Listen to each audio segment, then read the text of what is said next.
Come on now. Everybody get out there.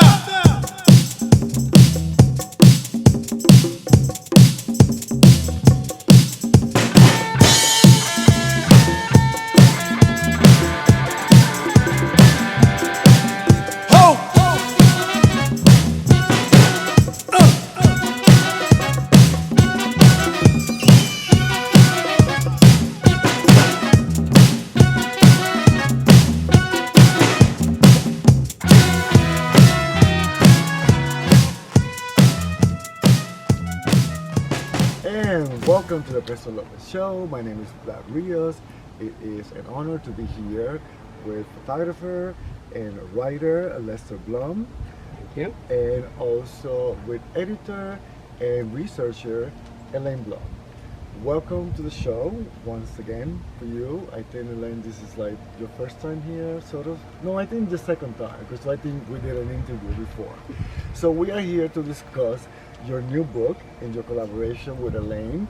The new book is The Spirit of Ruchel, and it is an amazing book that it tells a tale that, of course, you're going to tell me about it, so I can tell you what the book is all about. So I can wait to hear about the book. So my first question to you, because I have my notes over here, of course, and I had to follow my protocol. So The Spirit of Ruchel, where did this book came from? Where the idea came from about the book? Well, it's a very complex and yet it's a simple answer to the question. The Ruchel was actually our aunt who remained in Europe after our father and grandparents immigrated to the United States. And I have to say, I'm going to stop you right there. I missed one point. You have to make sure that people understand that you and Elaine are siblings. Yeah? oh yes, Yes, definitely, okay. Yeah, brother so, and sister. The brothers and sisters. So that's the our aunt. Okay. And in the years from 1938 to 1941, Ruchel wrote letters from Poland and then subsequently from what is now Belarus to our grandparents and our father in New York. So that's sort of the basis. Now, the actual content of the book is based on those letters, which our father translated from Yiddish, Polish, Russian, and French into English. Which just brings me to the point that Elaine did a lot of research. You speak a little bit of Yiddish, right? Yes. Yiddish. And your father spoke Russian and Polish? No, No? he spoke Polish, Polish, Yiddish, English, of course, and French. and French. I had a colleague of mine who was from St. Petersburg translate the Russian. The Russian aspect of the letters. Yes. And then I know you did a lot of research, but let's talk a little bit about the letters. So some of the letters were translated from Russian, right? And some of the letters were also translated from Yiddish, right? And The from majority. Polish. Okay, depending on where Ruchel was in her journey fleeing from the Nazis, determined basically the language that she used. According to our father, Ruchel was the smartest of them all. Because she knew several languages. Yes, she was very linguistically Inclined. inclined. And this is, we're talking about 1938 8 to 41. to 41. So she knew about like 4 languages to sort of like defend herself, I guess, in her case. So continue the story. I'm sorry that I'm interrupting. I just want to make sure the story gets out there. Well, he translated the letters, and he wasn't sure what exactly he wanted to do with the translations. And in discussing with Elaine and I had suggested to him that maybe we put it all into a book. The original idea was, it was a book for the family. However, when you start reading these letters, they transcend just the family. Right. It's a story that really belongs out there in the world, because there's a lot of aspects, which we'll talk about in a little bit, in the contents of the letters that affect many people in the world then as well as today. Yes, I agree with you, Lester, because I read the book several times, and looking back at what I read and what she went through, it's almost like the history repeats itself. It's something that is happening right now again, all over and over and over. It's almost like we never learned from our mistakes from the past. But moving on from that, because I don't want to be, bringing that aspect of your book. But moving on from that, I have a couple of more questions for you and for Elaine, because Elaine told me already a little bit about what the book is all about and what era it took place. I wanted to rewind that a little bit because it was almost like it was before the war, because the letters are transcending to before the war, during the war, and sort of after the war. That's how we went the story a little bit. Yes. Okay. The contents of the book. The book basically is a microcosm of the entire Holocaust experience. Okay. Because it takes not only the Ruchel story, but then subsequently its extended family. Right. We have the story of different extended families, like part of the family that was in Paris, another part that her struggles to get to Eretz Yisrael, the land of Israel, Right. After the war.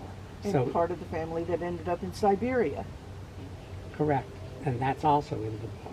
Okay. So it is a microcosm of the entire Holocaust experience, as evidenced from the letters, not only from Ruchel, but then subsequently letters from her brother-in-law and her sister-in-law that were sent to their family. Okay, I want to say something before you continue. I was going to ask Elaine, because that's a good point that you brought to about the letters. But because of the letters, there was a lot of things that went almost like behind the scene that you were able to bring to life. Like one of the things that you brought to the book, which is very important, it was the immigration aspect of it. You also brought the,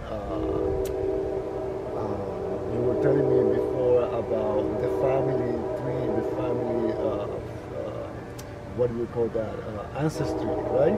So Genealogy. Genealogy, that's correct, thank you. So tell me a little bit about what your research and everything that you did that is in this book, how it translates, how it happened. Like, one of the things that was very important to our dad was that we never knew what the ultimate fate of this family was. And he was hoping that we could research and try to find out what happened to them. Okay. As you'll see in the book, there's 4 or 5 options that were given by various people in various places that we found. But Lester and I came to a determination that the last place we received letters from, Kartas Bereza, or Koslov, excuse me, which was the last place, in Belarus, was where they met their ultimate demise. But most of the letters, she's asking for the family in the U.S. to save her family Back in Poland. Yes. by getting them visas so that they could immigrate to the U.S. However, the U.S. system made it almost impossible for these people to be saved, Right. even though the process was begun to get a visa for the eldest daughter. So we felt it was important to discuss the economic, social, and political environment that gave rise to these very restrictive immigration laws that were the basis of the hoops they had to go through Right. to get a visa, which was the Reed-Johnson Act of 1924. So we wrote and researched the preface, which talks about all of the political players, the councils, Breckinridge, Roosevelt, and how the atmosphere was basically xenophobic, nativist, Anti-Semitic. Yeah. anti-Semitic, Uh-huh. anti-foreign, which is what xenophobic is. They didn't want to let these people in, no matter what. There wasn't an idea that they were refugees, they needed help. Right. They just didn't want them. It's- So every obstacle that could be placed in somebody's way was placed in their way. So as we go through the letters, Mhm. and she's upset that people aren't doing the right thing, we're trying to explain her viewpoint of what the right thing was versus what the people in the United States, our family, was trying to do to facilitate this. Because the goal was to get at least this eldest daughter, who was 14 by the middle of the war, Right. Yeah. to come to the United States. And it just, the situation was such that no matter what you were going to do, it wasn't going to work out. Right. It's almost like we're reliving again the past, because like this is just happening, and it keeps happening now that we've seen like refugees coming to New York City, for example, or what's happening with other countries that people have to, come to the United States, and it's almost the same frustration that they have today is something that it happens to Leah and her family Well, during this era. Yes, Sorry. go ahead. No, it's okay. The sad thing is that this 1924 Restrictive Immigration Act was valid until 1965. So It's crazy. it was a immigration act that was based on a quota of Southeastern European people in the United States at the end of 1892. And it restricted immigration from Poland to 6,500 people a year. And if you didn't get a number The in this lucky quota, number. you had to wait another year To apply. Yes. to apply. Yeah, I read the book. You have to read this book because the book goes beyond the little that we are sharing over here. And it's very interesting to learn about the immigration laws, about what happened to people, about how many innocent people died because they couldn't even get a visa or a number, or all these things that happen. Now, I want to move a little bit away from that because I don't want to focus all of that. And I know when you did your research, and I'm focusing on your research, you found even missing relatives, that you discovered people that we didn't even know about it. So tell me how exciting that was to find out you have another relative that you didn't even know you had. A lot of this, the research on this book was like a jigsaw puzzle. Yeah, You were putting pieces together and you had a hole. right. And you try every which way to figure it out, but you were not being successful. And occasionally when we'd say, okay, we can't find out the name of the brother-in-law's wife and children, we'll give up. If something would happen that it would ties up the knots. So- Yeah. I have a good example. Yeah. There's the brother-in-law, Fischel Taus. So we tried every which way, I have a about friend. 10 different resources to find Fischel Taus. Suddenly, up pops Fritz. Fritz Taus. Fritz Taus. The Germans had Oh, so entered his simple. name as Yeah. Fritz when he was sent to the concentration camp. So that opened up a whole. We have a little bit of the family. Right, the ones Yeah. in black are the ones that perish in the Holocaust itself. But it opened up a whole new genre of the genealogy Characters, by just yes. finding out his name from the Germans. Well, the interesting thing, when you're doing genealogy research, are you looking for the Yiddish name? Are you Right. looking for the Hebrew name? Very Are you interesting. looking for the Polish name? Right. Or Or- are you looking at different spellings of the last name? Because there's at least 2 or 3 spellings for Taos. Correct. Now, And the same I- thing applies for cities. They lived in this town. Well, depending on which country owned that part of the world at that particular point in time, one city could have 5 different names. And it was the same city. And it was Yes. the same city. Now, I don't want to, like, I'm running out of time, so I don't want to, like, miss the opportunity to talk about all the aspects of the book. Sure. One of the things, and before we end, one of the things that I think is really important and very relevant to the book, the research, and all the things that you put together, it was a collaboration of, like, there's so many. Because I know whether it was someone translating the letters or someone contributing with recipes, you did a lot of collaboration, which is very unusual for you to have so many people collaborating. And also it transcended not only collaborators, but it was almost like international people also collaborated with you in your research. So tell me a little bit about that before we run out of time. Well, what we tried doing is, in the letters, Ruchel would mention things, different things, such as, I don't know how we're going to be able to afford to buy food because the taxes are so high. So you started doing research on what were the taxes at that point in time. Anshel, her husband, had breathing problems. We assumed he was asthmatic. And she's saying, the house is moldy. Why is the house moldy? So we started doing research, and with all of this different research, we had to employ not only typical resources, but we also started going into different libraries throughout the world. Yes, I know. We started going to, like, for example, the identification of names of towns. I have an acquaintance who lives in Poland who's Polish, and he did the research on the ground to figure out where this town was. Is this the right town?